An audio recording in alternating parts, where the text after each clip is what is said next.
Leaders are coming outside to speak to the media. Mallikarjun Kharge's live reaction.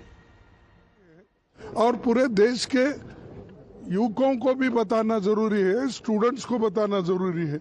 इसीलिए हम ये चाहते थे कि इसके ऊपर डिस्कशन हो और डिस्कशन के बाद होम मिनिस्टर एक स्टेटमेंट करे और दूसरे जो फ्लोर लीडर्स है उनको भी बात करने का एक मौका मिलना चाहिए। इस उद्देश्य से हमने आज सदन में उठाकर इसको जो सारे देश को बताना चाहते थे उन्होंने हमारा मुंह बंद कर दिया। डेमोक्रेसी को खत्म करने की पूरी कोशिश कर रहे हैं। ये बहुत ही अजीब दिख रहा है और मैं 60 साल में ऐसा तरीका जो सरकार ने आज ढूंढा है ऐसा कभी नहीं देखा। मैं 14 बार असेंबली, पार्लियामेंट, लोकसभा, राज्यसभा सब देखा हूं, लेकिन ऐसा नहीं। और हम ये चाहते हैं कि तुम चर्चा करने के लिए मौका दो, हम अपनी बात बताएंगे।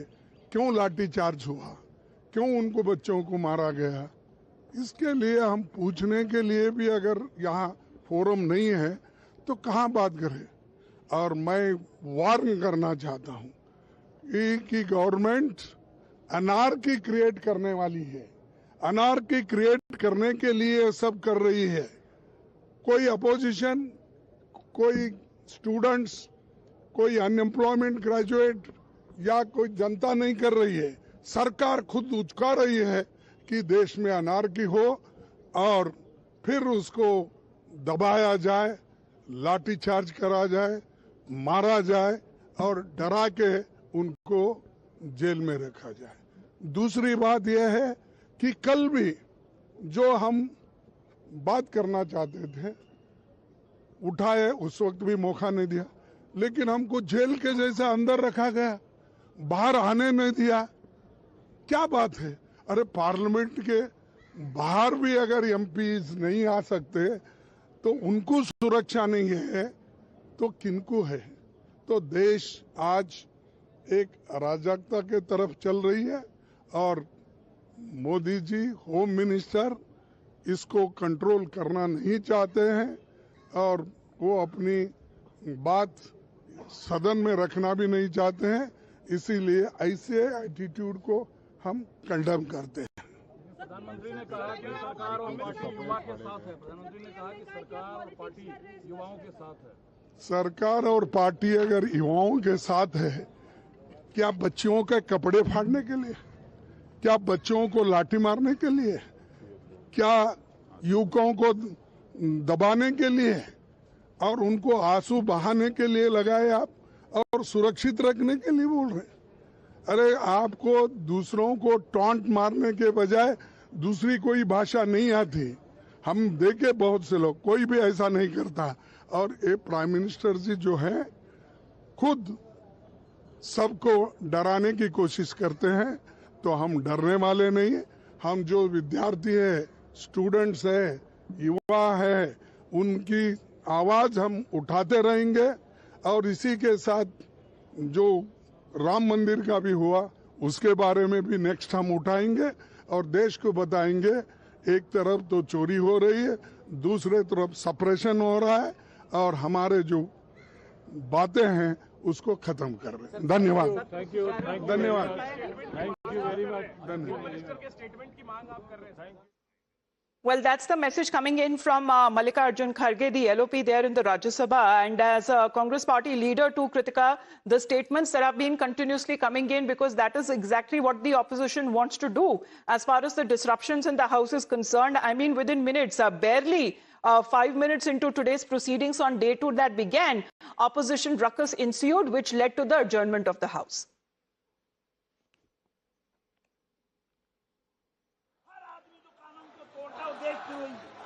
Patchy ho raha audio. All right, we'll just connect with Kritika again because, you know, when it comes to the situation there at Jantar Mantar, we've witnessed some heated exchanges that was taking place in the morning there. But similar heated exchange that happened also inside the parliament on the floor of the house. And Kritika, if you can hear me now, this is exactly what the CJP representatives wanted, that the parliamentarians from the opposition to raise their voice against the government on the NEET issue. And because of that, again on the second day, within minutes, we are looking at adjournments.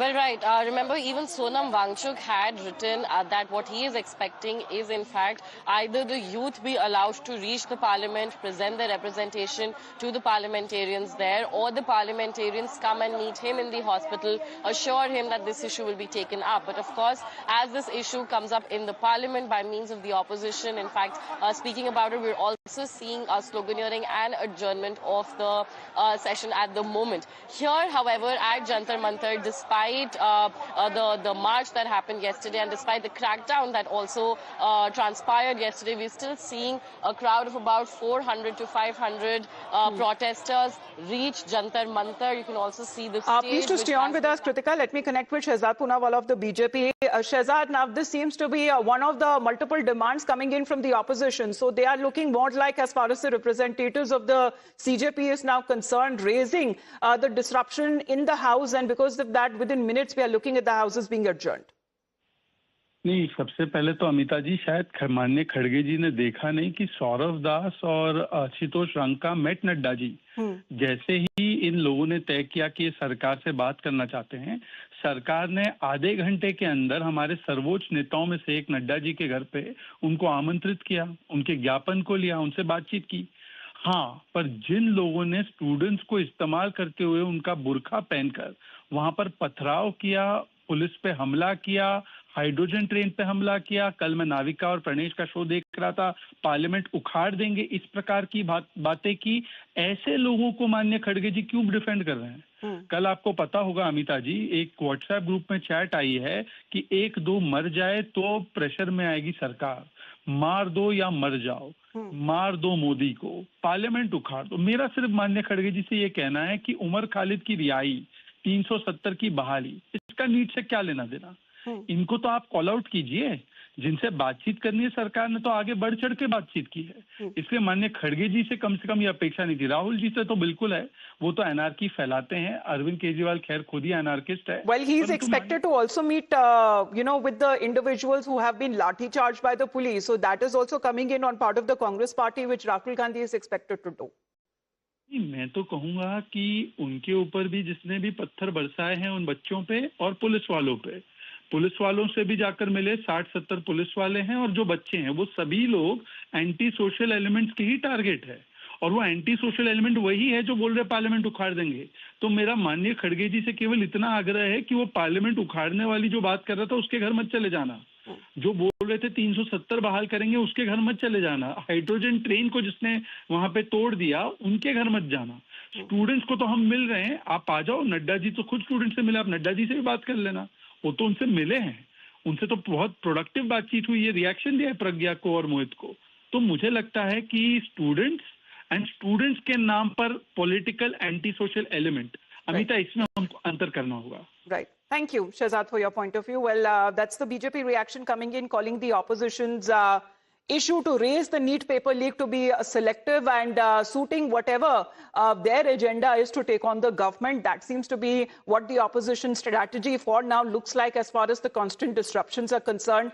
This has happened once again on day 2, and about 15 minutes from now, we're expecting when the Lok Sabha and the Rajya Sabha will both resume as far as their functioning is concerned. But the message that came in also from the Prime Minister that has been conveyed by Union Parliamentary Affairs Minister Kiran Rijiju, where during the NDA parliamentary party meeting, the Prime Minister has reiterated his message that we stand with the youth. The youth is the future of our country. And as far as whatever is being done, as far as the NEET paper leaks is concerned, he's called the act to be condemnable and saying that immediate action that has been initiated. The paper that, when it comes to the re-examination went on smoothly, but the people who are behind this will be meeting with the harshest possible punishment. So that is the kind of assurance that has come in straight away from the Prime Minister, and this message has been conveyed by the Union Minister Kiran Rijiju.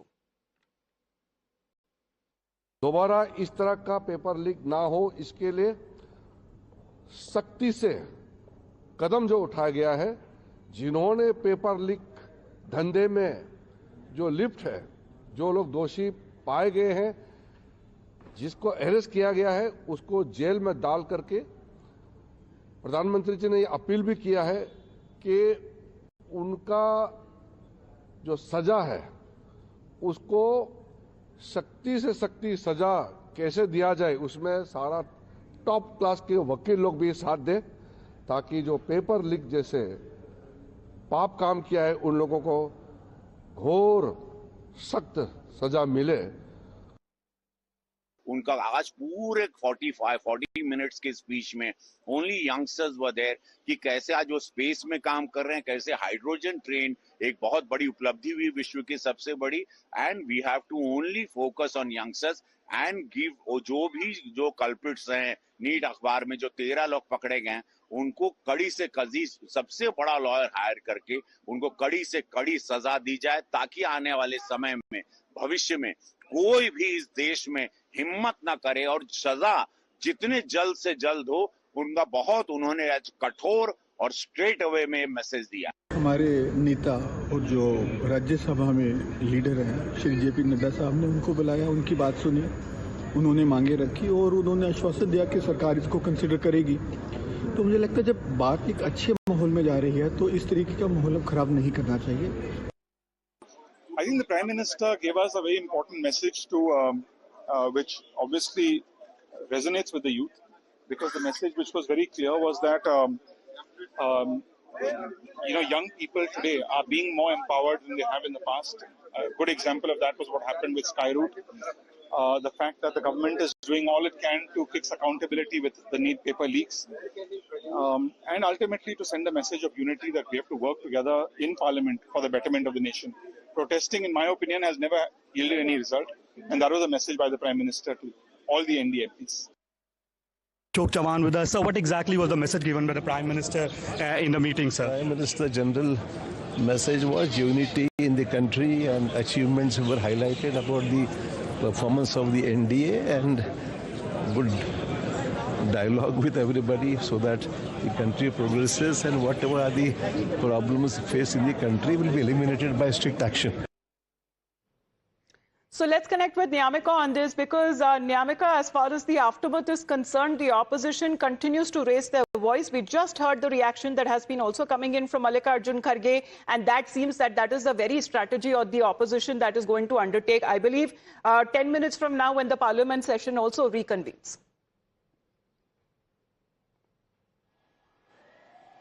Well, yes, indeed. We have seen that how the leader of opposition in Rajya Sabha, Mr. Mallikarjun Kharge, has made an attack upon the BJP government at centre, saying that the way in which police yesterday had beaten up the protesting youth, that shows the anarchist mindset of this government. In fact, he has even gone on to say that the opposition is trying to raise this matter within the parliament, that they demand a discussion, a proper reply on the part of the government, that what action is going to be taken in the upcoming days, whether the demands of the youth of this country will be listened or not. So basically, it is Mr. Mallikarjun Kharge who has stated it very clearly that this is a nyaya which is being done by the government of India against the youth, the way in which police had done lathi charge. In fact, the usage of tear gas shells, that is unacceptable at all. And in fact, he has even demanded that whatever discussion had taken place during the meetings which was done in the parliament when Union Home Minister held discussions with Mr. JP Nadda or Mr. Dharmendra Pradhan, that should also be being discussed with the opposition parties as well. He even stated that we wanted a discussion, we wanted that what all was being discussed between the union ministers, but our mics were being put off. So all of these allegations have been levelled against the government by Mr. Mallikarjun Kharge when he was speaking to media within the parliament. But on the I think that seems to be the message that has been conveyed on part of the opposition as well, that they are unrelenting as far as this issue is concerned. Remains to be seen what happens when the House will reconvene, both of the houses of Parliament for now that have been adjourned till 12 noon. Back after a short break.